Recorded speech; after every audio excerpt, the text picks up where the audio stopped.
Shalom. This is Yaakov Cronenberg with another class on how to analyze a horoscope, how to synthesize a horoscope. And tonight we're going to be talking about, again, a continuation of the last class. In the last class we explained that the planets that are on the angles 1, 4, 7, and 10, they worked full strength. And we connected that back to the idea of everything is dependent on the ascendant. And those houses, because they're so strongly connected to the ascendant, planets placed there work 100% of their strength. And it's interesting to note, I'll just add a little point here, that if you look closely, you see the aspects from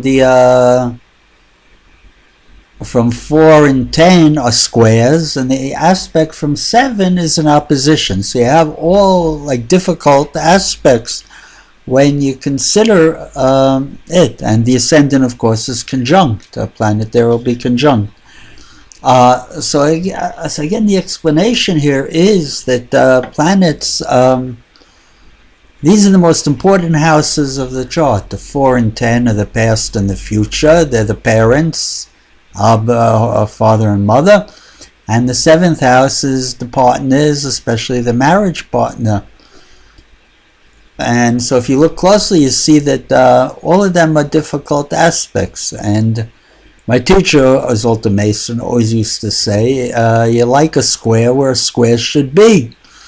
And so if you look in, we're going to talk later on about Adam Rishon's chart. If you look in Adam Rishon's chart, there's a square between the 1st house and the 4th house, and the 1st house and the 10th house. In other words, the child has struggles with his parents. Right? 4 and 10 are the parents, and 1 is the child. And through these struggles, he or she developed a way to break away from their parents.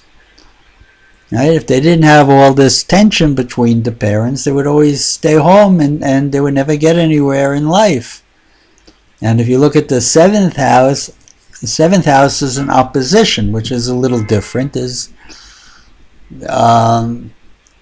a continual struggle between the marriage partners to get what they want. The woman has a different agenda than the man.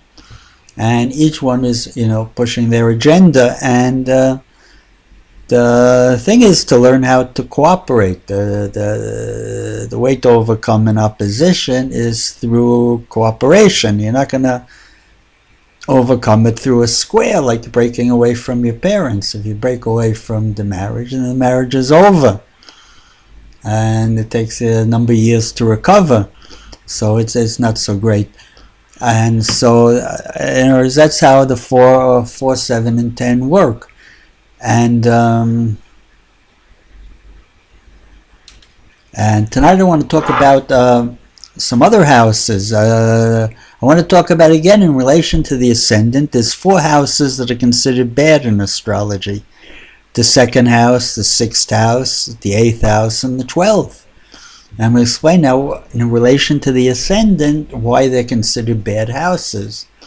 And the reason is simple, because they don't aspect the ascendant. And a planet that doesn't aspect the ascendant, the ascendant is very difficult to use it. Remember, we said the ascendant receives all the influences, all the planets and all the energies, and then uses it in its specific way, according to what the ascendant sign is. And so the 2nd is 2nd and 12th are 30-degree angles, which aren't really angles. The 6th house is 150, which is not a conventional aspect. And the 8th is a 210, which is a connected aspect. So because of this, those houses are considered difficult, because it's very hard for the ascendant to be able to use those houses. And so next week we'll continue further with these 5-minute classes, helping you to learn how to analyze a horoscope. Thank you.